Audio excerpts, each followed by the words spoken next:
I was telling Benni McCarthy it's a conversation that is something like 26 years in the making, because when Benni McCarthy's star was well and truly on the rise, he had bought his parents a home in Punce Estate, and us as high school kids, we would know when Benny was in the area, quite literally, and we would walk slowly, take a detour first as we walk from school, and we take a detour past that Punce Estate home of his mom and his dad, and hopefully we'll be able to see Benny, and of course Jerome as well, who's also your brother, as a well-known Bafana player. But Benny, thanks so much. I've waited 26 years, but finally you're here. Finally, Lester. You never heard her shouting, Benny! No, but I was probably not even there, man. But yeah, sorry that it took 26 years for us to finally do this, but better late than never, and save the best for us. Well, thank you very much. Well, 26 years, well, more than that, a 30-year career in top flight football, 17 years old, where you make a professional debut. You have won almost everything there is to win as a South African when it comes to football competition. And you're telling your story now in Benny, the autobiography that you've written with Mark Gleeson. So much to tell about the life of Benni McCarthy, eh? Yeah, and I think to put it down on a book, there wasn't enough pages and, to write it all, because I think there was way more than what's told there. But I think once you read the book, you get a clear perception of who I really am, who I was, and why I did certain things. And it all says it in there, So I'm pretty proud that I was able to be in a situation where I can tell my story and it can affect and it can maybe help make change into people's life, people's perceptions, what they go through every day. Because when they read this, they read about a kid that grew up in the same circumstances as they did. And what he took and how his thought process was to help get him to where he is, and that's what you have to try and do and implement, and just never give up, and don't settle for what you think it's meant to be your destiny, because there's always something bigger and better out there. Now, the reason we were a little bit late for our interview is because there were plenty of kids in our studios. They were next door at KFM. Yes. Are you surprised that we have literal kids? Many of them aren't even teenagers yet, but still, for a star who was a star for us in the late 90s, a Champions League winner in 2003, do you still feel do you feel a little bit surprised that we have literal children who weren't ideas in the parents' eyes now looking up to you and say, Benny, you're still a hero for us? I'm shocked, Lester, if I must be honest, because this generation has a Scooby-Doo on who I am, what I did, where I played, because I was just a generation way before them. So I was more their parents' cup of tea, So the fact that they know and they intrigue and it just makes my life so complete and full, because you don't expect this generation to know who you are. So that goes without saying that, wow, the impact that I had was then far bigger than what I thought and what I'm expecting. That 8-year-old kids, because one kid now, he just came and says, I'm 8 years old, now what's your Champions League goals? And I'm like, okay, buddy. So it humbles me. It humbles me, So I hope that there's going to be a lot of future Benni McCarthy's in these kids coming through and also making flying the flag of South Africa really high. What your book details is, of course, South African national football and scoring goals and chiboboing Peter Schmeichel in the World Cup, to the UEFA Champions League, to your coaching life here in South Africa, to your roles at Blackburn and Ajax and playing in Seven Stars. But it also includes, I think that not many people know, that people can all read up that about your professional career. But I'm very fascinated in your pre-professional career.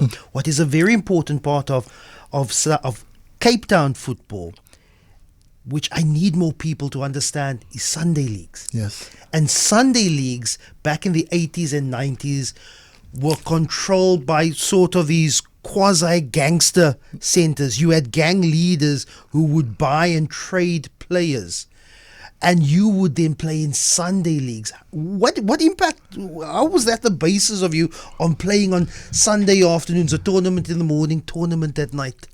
It was what we lived for. You know, that was the excitement, because obviously the week, a normal week for me is a Monday, Wednesday, Thursday, Friday shooting. So the Americans would be up against God knows what gangsters there, and they would, because obviously in Hanover Park where I lived, I was in that side of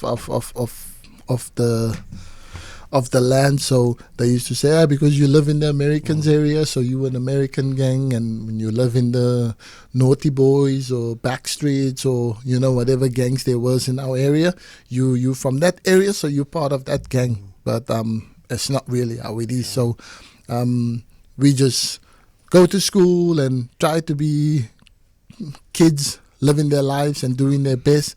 But on a Sunday is when our areas used to come to life, because then there's no fighting, no gun shooting. Everybody is on the football pitch, and you know, you forget about what happened in the week where someone got shot in the leg and someone's in hospital on a Tuesday, on a Wednesday, drive-by shooting. But Sunday, everybody is just together, and you know, and we would just play tournament football, and you come up against the best in Cape Town, like from all people, like teams from all walks of the Cape. They would come to tournaments, and you would just knock it down, and you play like 7-8 games a day. And like now, I look at football now. You train after 1 hour, and then the coach says, too much. Players are fatigued, and then I'm thinking, fatigue for what?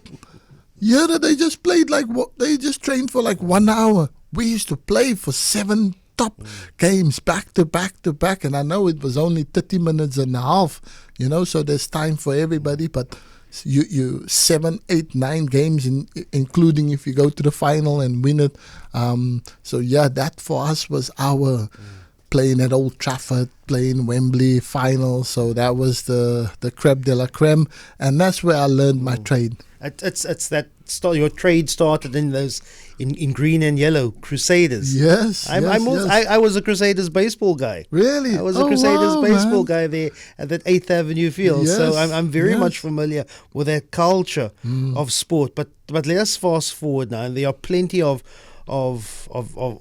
momentous moments, whether it be recording tracks with TKZ and then replicating Shibobo by giving Peter Schmeichel a Shibobo in the 1998 World Cup. Let me just go straight to what was, I think, amazing as a South African for me, but I think also sure for you, heartbreak in scoring twice against Manchester United in 2003 Champions League semi-final, which even, as you write in your book, even almost broke a friendship. You and Quinton Fortune, Hanover Park homeboys, both lovers of Manchester United. Quinton plays for Man United in that game. You play for Porto, but Manchester United is your love. Take us through that night, that semi-final. It was tough. It was tough because obviously me and Quinton, we haven't connected for a while. You know, when he went to Man United, I think he kind of went under the radar, and he was just knuckling down, focusing, trying to establish himself back in the team.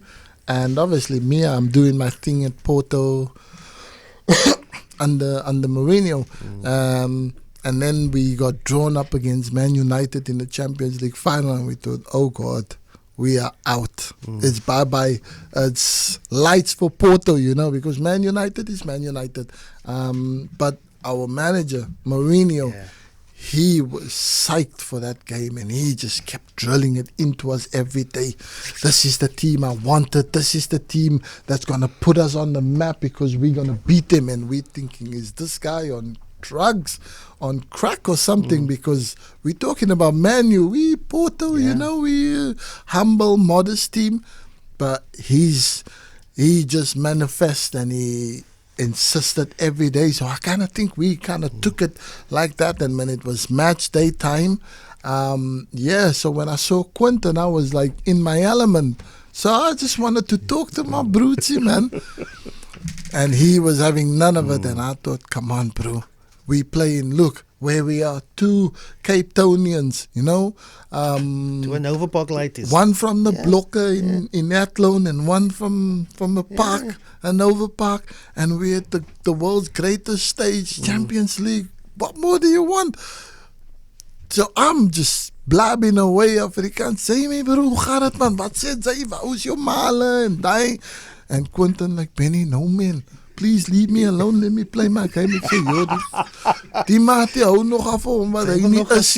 Yeah, but obviously we the game was going, so then when he scored, it infuriated me. I was happy for Quinny because he scored, and then Man U took the lead. So I'm just like, God, please help me just to get my goal also, because if I score against Man United, maybe that might interest them, and they would want to sign me, and then my dream can come really true to go to Man United. But didn't happen, unfortunately. And I ended up going to score one of the greatest headers I've ever scored in my career, and scoring 2 goals against Man United. And it was more than what I asked for, more than what I bargained. So we ended up beating them, and celebrations is off the hook in the dressing room. But me, I was like sulking a little bit, and because you scored against Manchester United. Because I scored against my team that I support as a kid, and yes, I wanted to score, but I didn't want it to win and score both goals that knocked them out. So But what a great season, largely built on Jose Mourinho's faith in you as a striker. He does the forward for your autobiography, where he calls you probably the most complete striker that he knows. What a compliment. But afterwards, after Porto, you go on to Blackburn, you go on to West Ham. Do you think that after that season and Champions League winning season, you maybe deserved maybe a bit more, top 3 team in the EPL, in Italy, in Germany? Did you feel that there was an opportunity missed? Yes, of course. Like, obviously, I think I was now at the peak of my powers, and I think I was like standout performances for Porto, and it was noticed because the attraction that Porto got. But Porto was reluctant to sell off their top players at the time at the club, so they didn't have to part ways with us if they didn't want to. If they didn't feel the deal was lucrative for them as a football club, they didn't really care about the player. What if the player wanted to go to here? So then when Mourinho left to go to Chelsea, he did come in for me. So I know I'm not that despaired. It's just one of the regrets that I have in my life, that I didn't fight hard enough to get myself out of Porto. Because now when you see nowadays players wants to leave, prime example, Alexander Isak, Newcastle, great. Liverpool comes in and he wants to leave, and what does he do? The club doesn't want to let him go. He don't come to training. He goes away and he frustrates the club, and in the end you're gonna not sell the player, lose out on 100 and odd million, and the player comes back and he's not the same. He doesn't want to be there. He's sulking, and he becomes a problem for the manager. So you sell them. Back then, we couldn't do that. So if I did that, they'd tell me, say ya, we'll keep your contract. If you want to stay away, stay away. You ain't getting paid. You ain't that. So you weren't in a situation to be able to do that. So you want to do it the right way, because I loved Porto. I had respect for them. If they wanted to let me go, they would let me go. But I'm not going to force my way and force a transfer happening. But in hindsight, now I would have done that because moving to Chelsea could have been a life-changing experience for me. Chelsea was a team that ended up going to win the Premier League twice and become the lowest scoring team. You know, they still hold the record till today for conceding the least goals in the Premier League season. Many people, they enjoy cutting down tall poppy syndrome. So if you stand out, the first chink in your armor, they're going to shoot you down. How did that period before you returned to South Africa showed your form when you played for Pirates? But when you were Blackburn and West Ham, a lot of people commenting on your weight and your sluggish performance. What was that period like for you when you were still banging in goals? You're by this time you're a senior player. You haven't lost your form because you showed that when you returned to Orlando Pirates. But what was that when people were calling Benny fat and sluggish? No, of course it's not nice. It's not a nice thing because you're a professional and that's your job, you know. And for the life you can't understand, but I guess people will always be people. They always have someone to have a scapegoat, and it's to take the pressure of what they did to you. Because in my defense, and it started at Blackburn, Sam Allardyce came in and he was kind of critical about me, and he was about the weight and that. But what he don't understand is I could have gone on a strike and not come back because I wanted to force a move to Chelsea. So if you stop a player from you playing at a modest club and you do the best and you have a treaty with the chairman, with the president of the club, that when you do exceptionally well, they're not going to stand in your way if a Champions League team comes in. Because, from Porto, winning the Champions League, playing in the Champions League, signing to Blackburn, never played in the Champions League before. So the two don't weigh up. So for me, it was like my ambition was to play amazing and then get drafted by Chelsea or Man United. Hopefully Man United, but a Champions League team and a team that wants to win and challenge for the Premier League. So when Chelsea came in, offered them three different 15 million, 17 million, 22 million pounds was the final offer, and still they didn't accept, and I didn't put up a fight because of my respect for the club, and they holding to their end of the bargain, saying if a Champions League team comes in, if your old boss come and wants you and it comes for you, they're not going to stand in your way, but it must be lucrative for the club. So if you bought me for 2.5 million and you get a chance to sell me for 22 million, how is that not lucrative enough for you? You make 10 times more than what you bought me for. You understand? So then I ended up staying at Blackburn, and then new manager comes in and he becomes critical about your weight and that. Of course, I didn't want it to be there. And we know the how English media works and operates with the leaks inside the dressing room. So that story stems from the period there. But let's go to a quick voice note there. Lester, good morning. No, Benni McCarthy, the epitome of it can be done. It shall be done. You just got to persevere and focus. What an absolute iconic person who sets the example for people what can be done in one's lives. That applies to everybody. Not about the race. It's about your circumstances and how you can overcome challenges. For what it's worth, my humble opinion. God bless you all out there. Have a safe weekend. Eddie, bye-bye. Benny, Powerful. do you still say you mustn't push? That's the slogan that I go. That's the slogan that I go by. You must not push. You mustn't push, boy. But what's the difference very quickly between coaching with a camera trained on you, having worked hard in the week, and now when something isn't going your way, then all of us saying you mustn't push? Then you mustn't push. Yeah. That's the easiest solution that people understand very good. Hey, don't mess with a coach because you'll get it. So let's just push on. Do you enjoy being the boss? Yeah, I gaffer, do. The man in charge. It feels nice. It gives you that sense of power, you know. And but I think it's more of a respect. As long as I respect my players, and I treat them well, and I treat them good, and I expect the same in return. But then, when you want to show me a little bit that you above edge or you bigger than life, then I show you quickly how you mustn't push. Benny, who do you want to? Which team would you want to coach? You're currently the Kenyan national. Man United. You want to coach Man United? Of course, that's the ultimate dream. If I can one day be the manager, Manchester United, then God can take me off this good, great earth, because then I've experienced, I've achieved everything I wanted as a kid, lying there and wanting to play for them and wanting one day to have any part in that football club's life. And if I get that, the manager, the coach of Manchester United, then I can leave this good earth. Benny, you spent 2 years there as a striker coach. When are we winning the league again? Soon. Soon? Yeah, soon. I think the team is close to that now.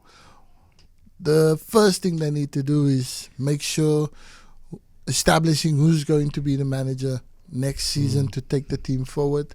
If it's Michael Carrick, they better tie him down now so that people know, the players know what they have to do, how long they have to work, and then they can get a clear path for what's the future. Or if it's not going to be Michael Carrick, then if it's Luis Enrique or whoever, then... I'm late for news, but apologies to Natalie. I have to ask this one question. Do you not want a Bafana job? Of course, I would love to manage my country one day, but I think just managing Kenya now, I need a bit of stress. I need a bit of stress in my life. Day-to-day work. I work every 3 months. Doesn't work. Benny, for you're me. such a role model for thousands of young people on the Cape Flats. Ernest, originally from Hanover Park, he talks about Pirates FC in Hanover Park. Yes. Started by your dad. My uncle. Your My uncle. uncles, yeah. It's in the book. It's called Benny. It's the autobiography. It's written with Mark Leeson. Get it. Fascinating insights. Benni McCarthy. A 26-year-long wait for this conversation. I'm glad I had it now. Benni McCarthy, really appreciate your time.